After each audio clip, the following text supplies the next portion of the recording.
Hi friends, Sanskrit शाला में आपका स्वागत है और मैं हूं सोनल मदलानी। पिछले वीडियो में मैंने आपको वर्णमाला के बारे में बताया था। आज थोड़ा आगे बढ़ते हैं।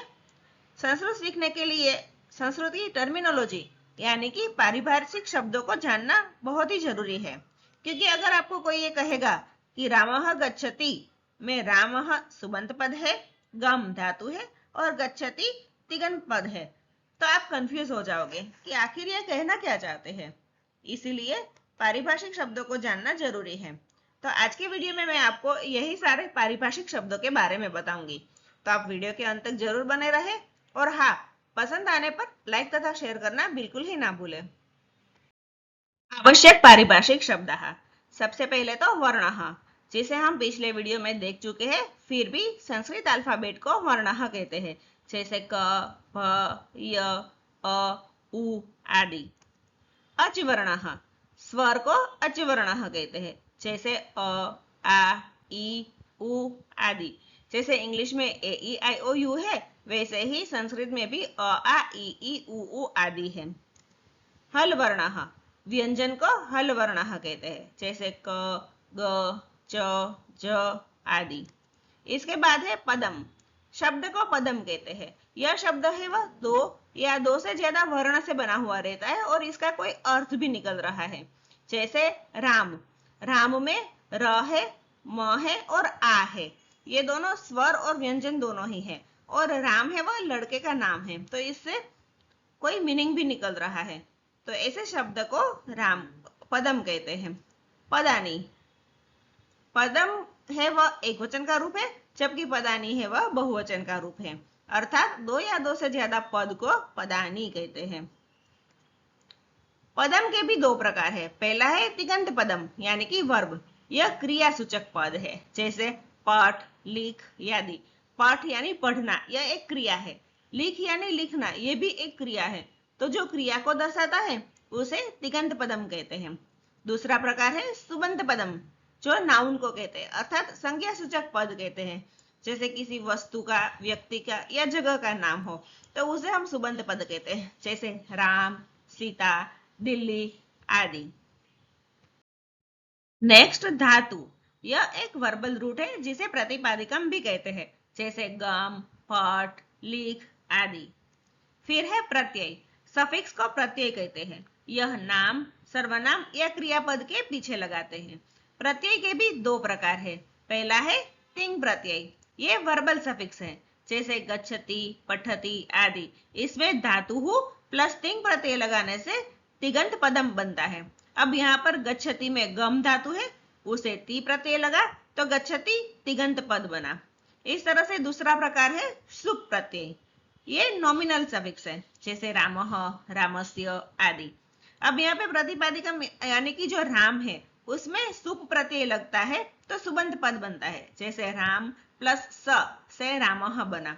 अब ये स से ह कैसे हुआ वह हम आगे देखेंगे। इसके बाद है वाक्य। दो या दो से ज्यादा पद यानी कि पदानी मिलकर अर्थयुक्त वाक्य बनाते हैं, जैसे रामः गच्छति। अब रामः गच्छति में रामः है वह सुबंत पदम है, गच्छति है वह तिगंत पदम है। हलंत। व्यंजन जैसे क, भ, य आदि में नीचे से टेढ़ी लाइन लगाते हैं, उसे हलंत कहते हैं। इसके बाद है विसर्ग।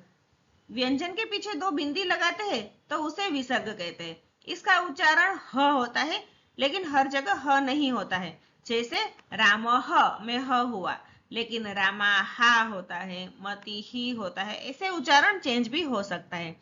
इसके बाद है दंडः। खड़ी लाइन को दंडः कहते हैं, जो एक फुल स्टॉप का निशान है। इसके बाद है अनुस्वार। व्यंजन के ऊपर बिंदी लगाते हैं उसे अनुस्वार कहते हैं, जिसका उच्चारण म होता है, लेकिन हर जगह म नहीं होता, कहीं कहीं न भी होता है, जिसे हम आगे देखेंगे। इसके बाद है विभक्ति।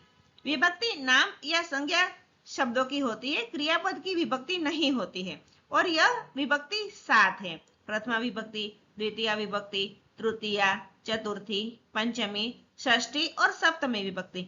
और इसका प्रयोग वाक्य में अर्थ या संबंध बताने के लिए होता है। संज्ञा शब्दों को प्रत्यय लगाकर विभक्ति बनती है, जैसे राम में स्य लगाकर रामस्य, जिसका अर्थ होता है राम का। इस तरह से विभक्ति बनती है। आगे है लिंग। संस्कृत में 3 लिंग होते हैं। जो पुरुष जाति का बोध कराते हैं उसे पुल्लिंग कहते हैं, जो स्त्री जाति का बोध कराते हैं उसे स्त्रीलिंग कहते हैं, और जो शब्द पुरुष या स्त्री जाति का बोध नहीं कराते वे नपुंसकलिंग शब्द कहलाते हैं। संस्कृत में वचन भी 3 होते हैं, एक वचन, द्विवचन और बहुवचन। अगर कोई एक ही व्यक्ति या वस्तु हो तो उसे एक वचन कहते हैं, अगर 2 व्यक्ति या वस्तु हो तो उसे द्विवचन कहते हैं, और अगर 2 से ज्यादा हो तो उसे बहुवचन कहते हैं। संस्कृत में पुरुषः भी 3 होते हैं। प्रथम पुरुषः जो थर्ड पर्सन के लिए यूज होता है, दूसरा है मध्यम पुरुषः जो सेकंड पर्सन के लिए यूज होता है, सुनने वाले को मध्यम पुरुष कहते हैं, और उत्तम पुरुष जो फर्स्ट पर्सन है, बोलने वाले को उत्तम पुरुष कहते हैं। तो बोलने वाले को उत्तम पुरुष कहेंगे, सुनने वाले को मध्यम पुरुष कहेंगे, और बोलने और सुनने वाला न हो कोई अन्य ही हो तो उसे प्रथम पुरुष कहेंगे। आगे लकार के बारे में जानते हैं। इसका प्रयोग टेंस यानी कि काल बताने के लिए होता है। जैसे लट लकार, जब सेंटेंस में वर्तमान काल का यूज करना हो तब लट लकार का यूज होता है। वैसे ही लंग लकार अद्यतन भूतकाल को बताता है, लुंग लकार सामान्य भूतकाल को बताता है, लिट लकार परोक्ष भूतकाल को बताता है, लुट लकार अद्यतन भविष्य काल को बताता है, और लृंग लकार सामान्य भविष्य काल को बताता है। इसके बारे में हम धीरे धीरे से जानेंगे, तो आपको इसमें ज्यादा टेंशन लेने की जरूरत नहीं है। इसके अलावा लोट लकार और विधिलिंग लकार, ये 2 लकार ऐसे हैं जिसका प्रयोग मूड या फिर आज्ञा देने के लिए किया जाता है। इसके अलावा हम आगे शब्द रूप भी देखेंगे, जो संज्ञा शब्द के रूप होते हैं, क्रियापद के रूप नहीं होते हैं। धातु रूप देखेंगे, यह क्रियापद के रूप होते हैं, जैसे गच्छति, गच्छतः, गच्छन्ति आदि। और संख्या के बारे में भी जानेंगे। इसके अलावा अव्यय, प्रत्यय आदि काफी सारी चीजें हैं, लेकिन धीरे धीरे से उनके बारे में जानते रहेंगे। तो कैसा लगा मेरा यह वीडियो? अगर पसंद आया हो तो इसे लाइक और शेयर करना ना भूलें, तथा मेरी चैनल को सब्सक्राइब जरूर करें, और हाँ, बेल आइकॉन भी जरूर प्रेस करें ताकि मेरे नए वीडियो आप तक जल्द से जल्द पहुंचे।